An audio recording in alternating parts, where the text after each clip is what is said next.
All right, this is section 5.2, verifying trigonometric identities. The notes that you have start off with some examples that were actually worked through in the 5.1 video. So if you want to see those, please go back. We're going to start off with how to verify. So, some guidelines. Work with one side of the equation at a time. Usually we want to go for the more complicated side, but keep the other side in mind as your final goal. Number 2 is look for opportunities to apply the fundamental identities. If you see a product or a quotient of factors, consider those reciprocal and quotient identities. If you see squared terms, look to see if the terms can be grouped in one of the forms of the Pythagorean identities. If an expression involves a negative argument, consider using the even or odd identities. Really just look at your purple sheet to see what looks like an identity.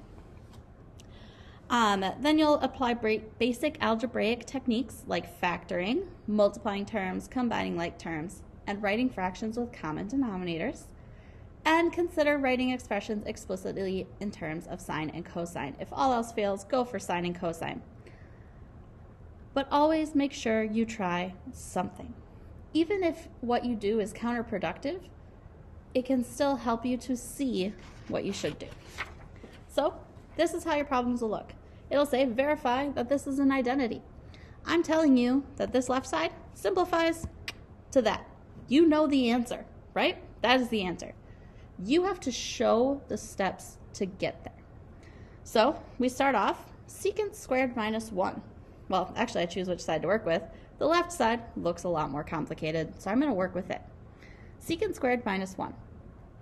Well, that's a version of the Pythagorean identity 1 plus tangent squared. So secant squared minus 1 is tangent squared.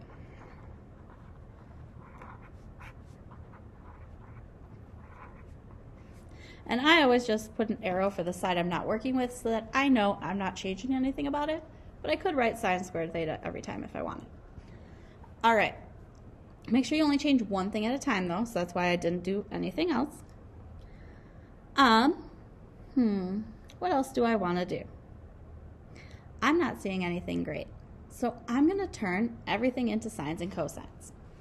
But first I'm going to rewrite it a tiny bit because a fraction is actually division. And this way helps me to visualize it. The arrow just means I haven't changed the sine squared. So now let's change it to sines and cosines. Tangent is sine over cosine. So tangent squared is sine squared over cosine squared. Divided by secant squared theta. Only changing one thing at a time. Now let's change the secant squared. Sine squared over cosine squared. Divided by secant is 1 over cosine. So secant squared is 1 over cosine squared. And now I have two fractions getting divided, so I'll keep the first one the same and flip the second one over. So I'll have sine squared over cosine squared times cosine squared over 1. And now I see, oh, those cosines cancel, leaving me just sine squared of theta. And guess what I was trying to get? Sine squared of theta. I like to give myself a check mark to remind myself that I'm done. Always write the final piece at the end to double check that you got it to be equal. So let's try this one. First step is to decide which side's more complicated. It's definitely the left-hand side. So I have sine squared of theta plus cosine squared of theta over cosine squared of theta times secant squared of theta. Well, right off the bat, sine squared plus cosine squared is 1. So 1.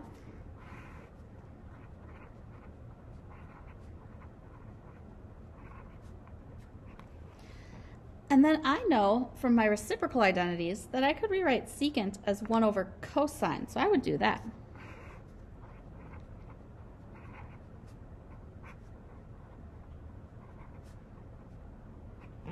I guess I'm writing my 1 on the right-hand side each time because it's actually shorter than the arrow. Cosine squared of theta times 1 over cosine squared of theta is 1. And 1 over 1 makes 1. And look, we proved it. You may think, oh, Mr. Pre, we could have just done all those steps all at the same time. Nope, you have to show each step. The problem is not about the final answer, it's about the destination to get there. So let's try this one. 2 secant squared of alpha equals 1 over 1 minus sine of alpha plus 1 over 1 plus sine of alpha. All right, choosing our more difficult side, I would work with the right. I see fractions. Anytime you see 1 minus sine of an angle, or 1 plus sine of an angle, or cosine, 1 minus cosine or 1 plus cosine. Same thing with the secant, tangent, cotangent, that stuff. We know sine squared plus cosine squared equals 1. So 1 minus sine squared is cosine squared. We can easily turn these into that. So my left side's just coming down. I'm going to take my first fraction, and I'm going to multiply by something over itself, the same thing on the top and the bottom. Always just take the 1 minus sign, multiply by 1 plus sign.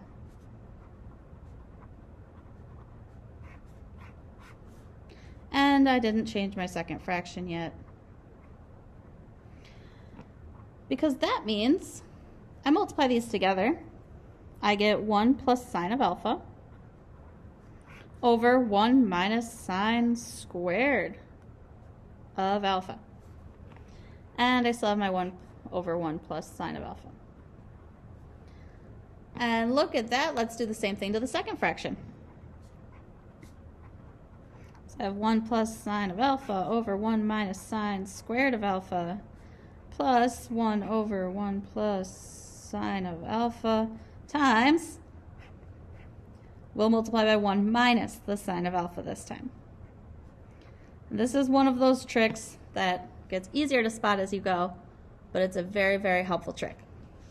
So now we have 1 plus sine of alpha over 1 minus sine squared of alpha plus 1 minus sine of alpha over 1 minus sine squared of alpha. Now our two fractions have the same denominator, so I can combine them into one fraction. So, combining like terms, 1 plus 1 makes a 2. Sine of alpha plus negative sine of alpha makes 0. And my denominator stays the same. All right, always keep in mind where we're trying to get. I'm trying to get to 2 secant squared of alpha. So, secant I know is 1 over cosine. So I also know that 1 minus sine squared is indeed cosine squared. All right, a cosine squared in the denominator means a secant squared, and my 2, and that's what I was trying to get to. Look at that. We could have, if we wanted, made this 2 times 1 over cosine squared of alpha, but that step is not absolutely necessary. All right, so the next one. This one is very, very, very similar. So we're going to follow the same process. We're going to multiply the right-hand side, each of them by their conjugate. So the first fraction, I'm going to multiply by 1 plus cosine of beta. And not going to change the second one yet. So that first fraction becomes 1 plus the cosine of beta over 1 minus cosine squared of beta. And if you really wanted to, instead of writing an arrow each time, you could just at the very end draw a whole arrow, which is what I'll do this time. So now I'm going to multiply the second fraction. And we're going to multiply that by 1 minus cosine of beta. If you're like me, you're very bad at making that beta symbol. So we have 1 plus the cosine of beta over 1 minus cosine squared of beta plus 1 minus cosine of beta over 1 minus cosine squared of beta. Combine our like terms. I get 2 over 1 minus cosine squared of beta. And 1 minus cosine squared is indeed sine squared. And a sine squared in the bottom means that I have 2 cosecant squared of beta, which is what I was trying to get. So now, instead of drawing arrows each time I go through, I'm just going to draw one big arrow down to the bottom. Same thing. All right, next one. We start by choosing a side that we think is more complicated. All right, obviously the left. Now I have to decide what I want to do. I'm going to say tangent squared of x plus 1 is secant squared. Let's go with that.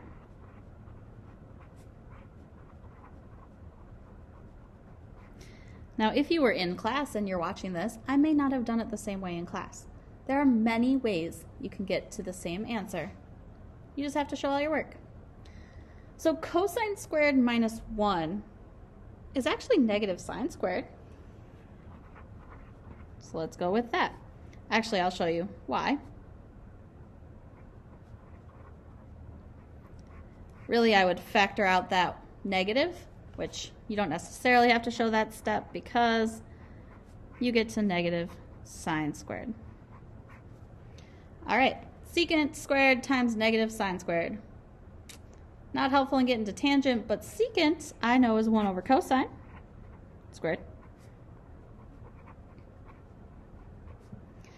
And look at that, if I smush that into one fraction, I get negative sine squared over cosine squared, which sure indeed is negative tangent squared of x, and that is what I was trying to get to. Made it. And there we go.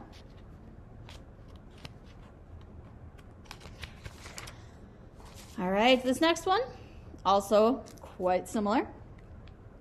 We start with the left side because it looks much more complicated. Secant squared minus 1. Well, that's going to be tangent squared.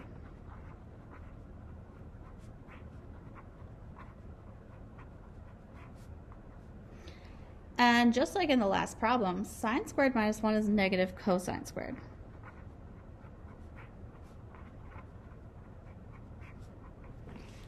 All right, now I'm out of ideas, so I'm going to turn tangent into sine over cosine. And sine squared over cosine squared in this case. And look at that, this is secretly over 1, remember? So those cosines cancel, leaving me negative sine squared of x equals negative sine squared of x. Now you may not see these things as quickly as I do. That is fine. It takes a lot of practice to get to seeing them very quickly. Just practice. Try something. Look at it till you see something that works. All right. Tangent x cosecant x equals secant x. We choose the more difficult side. I'm going to go with the left side. And just right off the bat, I don't have any properties that say tangent times cosecant, anything like that. So I'm going to go to sines and cosines. Tangent is sine of x over cosine of x times the cosecant of x. Cosecant is 1 over sine of x. And when I combine those, the sines cancel, giving me 1 over cosine of x. And guess what 1 over cosine of x is? It is the secant of x, and there we made it. All right, this one, you want to decide which side's the trickier side. Generally speaking, the side with addition or subtraction is probably a little trickier. I can get there if I work with the other side though. It just might take me more time. Starting with the harder side is usually the best plan. So I have tangent of x plus cotangent of x. I'm trying to get to secant x, cosecant x. Well, I don't have any rules about adding tangent and cotangent together, so I would go sines and cosines. Tangent of x is sine of x over cosine of x plus cotangent x, because I only make one change at a time. Cotangent of x, then, we will change into cosine of x over sine of x.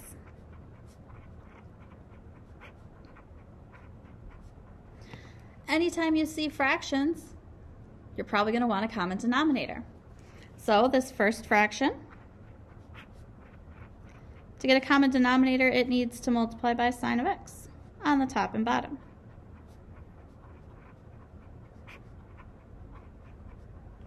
Which makes sine squared of x over sine x cosine x.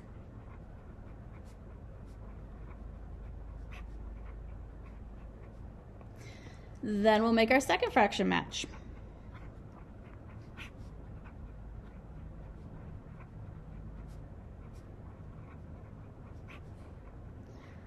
This fraction needs to multiply by cosine in the numerator and denominator. So we get sine squared of x over sine x cosine x plus cosine squared of x over sine x cosine x. Now that our fractions have the same denominator, we can combine them. Oops. Sine squared of x plus cosine squared of x over sine x cosine x. And sine squared plus cosine squared is a Pythagorean identity that gives me 1.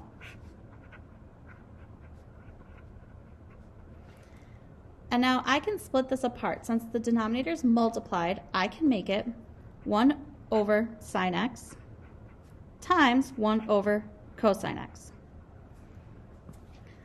And we know that 1 over sine of x is cosecant x.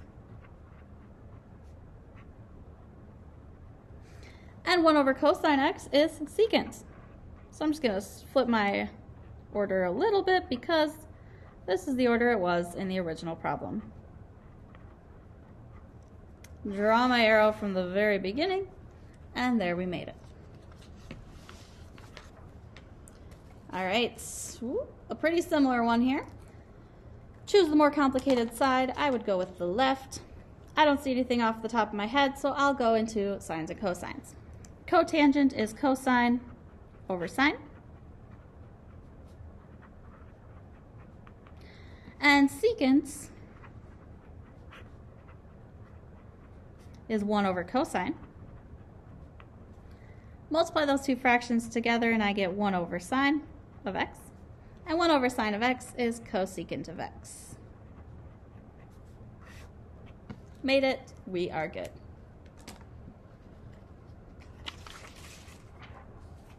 All right. We're going to verify this identity. Again, choose the more difficult side to start with. I would start with the left. Cosecant minus sine equals cosine times cotangent. All right.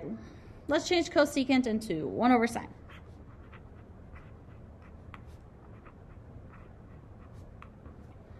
Remember that sine of x is secretly over 1, so let's get a common denominator.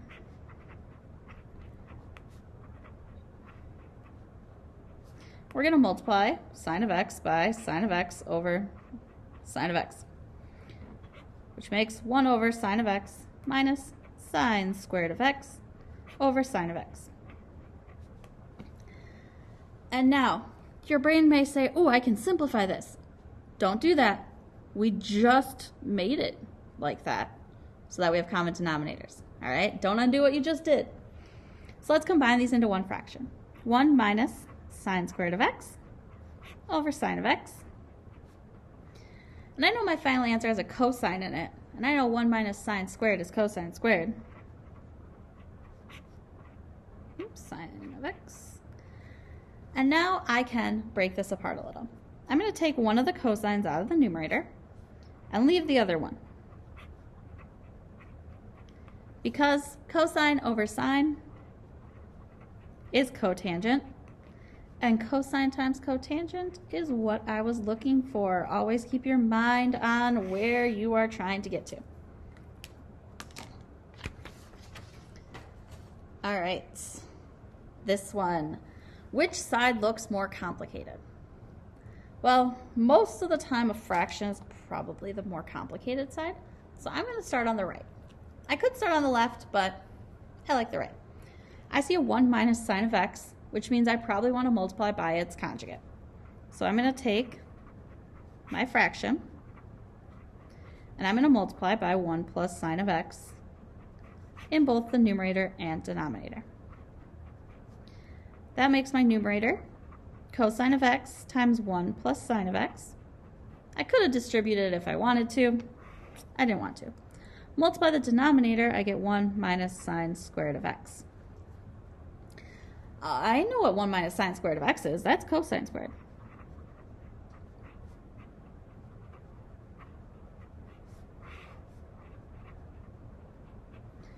And I've got a cosine that can cancel from the numerator and denominator. So I just have 1 plus the sine of x over cosine of x. Addition or subtraction in the numerator can be split into separate fractions, both with the same denominator. So I have 1 over cosine of x plus sine of x over cosine of x. 1 over cosine of x is secant of x.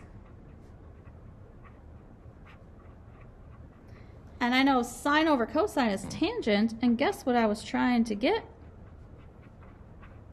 Hopefully you don't have to guess because you should have it as well. Secant of x plus tangent of x.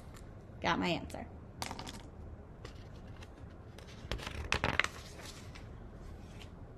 All right, so let's verify another identity. This one's quite similar. So we'll start the same exact way. Actually, just for fun, let's work with the left side. Let's see what that would look like. Cosecant x plus cotangent x. Well, I would start with getting sines and cosines.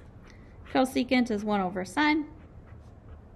Cotangent is, whoops, only one change at a time, Mr. Pre, come on. Now we'll change cotangent into cosine over sine.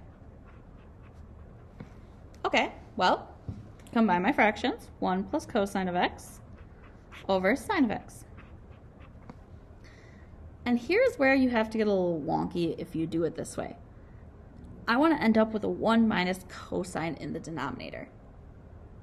So I'm actually going to take this fraction and I'm going to multiply by sine of x over sine of x. Because now I'll keep this as 1 plus cosine of x times sine of x. I have a denominator of sine squared of x. And I can actually make sine squared of x look a little more complicated by making it 1 minus cosine squared of x. And I can factor 1 minus cosine of x, or 1 minus cosine squared of x. It is 1 plus cosine of x times 1 minus cosine of x. And look at that, the 1 plus cosine of x is cancel, leaving me sine of x over 1 minus cosine of x, which is what I was trying to get to. So my answer worked. Either way works, you just have to get creative in different ways. All right, now this one. Both sides look terrible. So we pick one. I think ones that have sines and cosines as the final answers are usually a little simpler. So let's work with the left. Cotangent squared. Well, I look at my Pythagorean identities and I can rewrite cotangent squared as cosecant squared minus 1. So let's do that.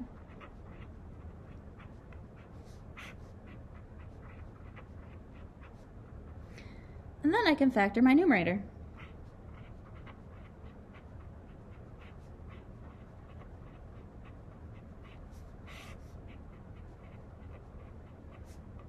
At this point, I can cancel those common factors from the numerator and denominator, but if you're not seeing that, I'm just taking the denominator and writing it in a different order, like that. Again, that's, that step isn't absolutely necessary, but absolutely okay if you'd like it. Those cancel, leaving me cosine, or cosecant of x minus 1. But that's not what I'm trying to get to. So, turn it into sines and cosines because my final answer only has sines in it. Cosecant is 1 over sine. And now it's all one fraction in my final answer, so let's turn 1 into sine of x over sine of x. And look at that, common denominator, I can make it 1 minus sine of x over sine of x, and that is what I was trying to get to. So that identity has been proven. All right, another very, very similar one to that. I would start on the left because cosines are where I would want to get to anyway. So tangent squared is secant squared minus 1.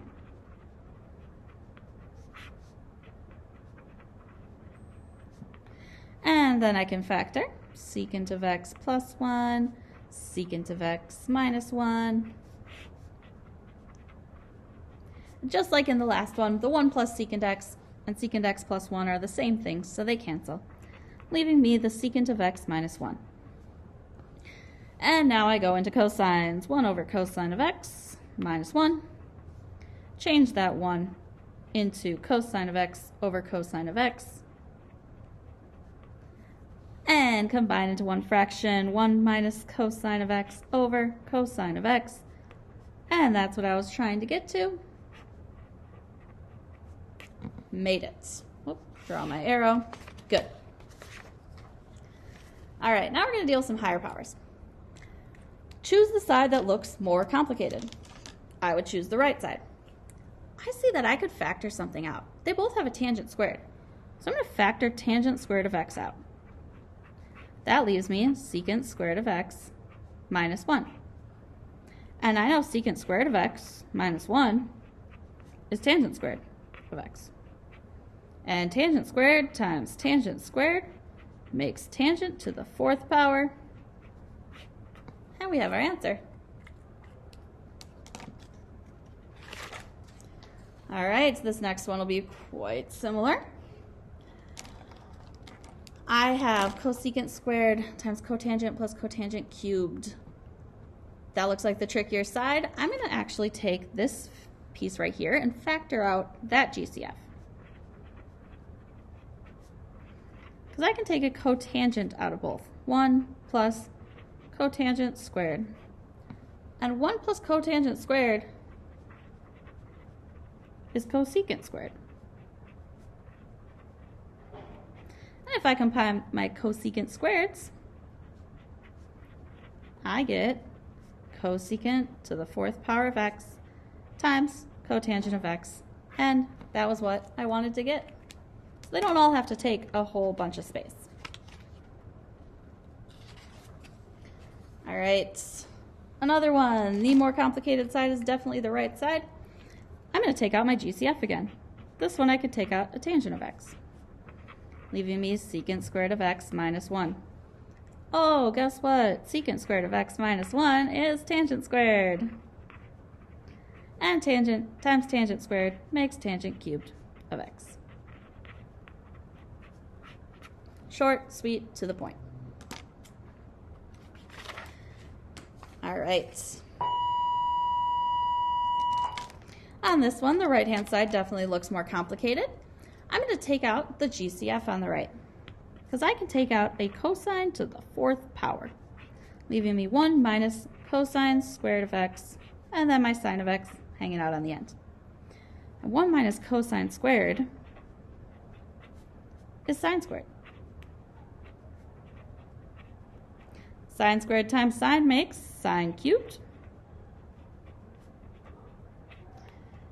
The only thing here is that multiplication can happen in any order, so to rewrite it exactly how the other side looked, you want your final answer to look exactly like the original. All right, you're going to have a worksheet to practice all this.